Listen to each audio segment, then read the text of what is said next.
Good morning, praise the lord. એકને તેણે 5 તાલંત, ને બીજાને 2, ને ત્રીજાને 1, એમ હરેકને પોતપોતાની શક્તિ પ્રમાણે આપ્યું, અને તે પરદેશ ગયો. માથી લખેલી સુવાર્તા તેનો 25મો અધ્યાય ને તેની 15મી કલમ. આજનો વિચાર: ખ્રિસ્તમાં અતિ પ્રિય વાલા મિત્રો, પ્રભુ ઈસુ ખ્રિસ્તના સુમધુર નામમાં ફરીને એકવાર આપ સર્વને આજની સવારની પ્રેમી સલામ. પ્રભુએ હરેકને પોતપોતાની શક્તિ પ્રમાણે આપ્યું છે. કેપેસિટી, ક્ષમતા, કાર્યદક્ષતા, યોગ્યતા, લાયકાત, હેસિયત, બળ, સામર્થ્ય, શક્તિ પ્રમાણે પ્રભુએ આપ્યું છે.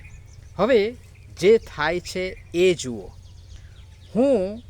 મને જે મળ્યું એ માટે પ્રભુનો આભાર માની એ આપ્યું છે એનો પ્રભુના મહિમાર્થે અને બીજાના ઉત્કર્ષને વિકાસને માટે ઉપયોગ કરવાને બદલે બીજા પાસે છે એ મારી પાસે નથી, એ ઈર્ષામાં, અદેખાઈ તથા બળતરામાં હું મારી પાસે જે છે એનો પણ ઉપયોગ કરી શકતો નથી, બલકે સમય જતાં એ નાશ પામે છે.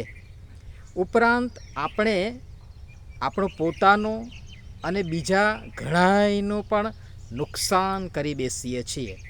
બીજું કે જે મને મળ્યું છે કે મારી પાસે છે એ મારા માટે પૂરતું છે.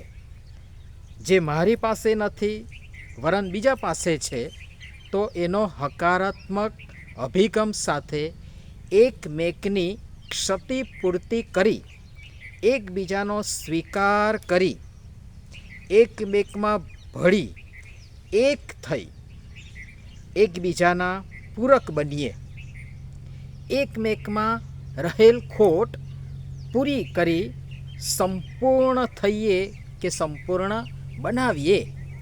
જરૂરી નથી મને જ બધું મળે, મને બધું જ મળે, મને મળે જ. શબ્દોની રમત તો જુઓ.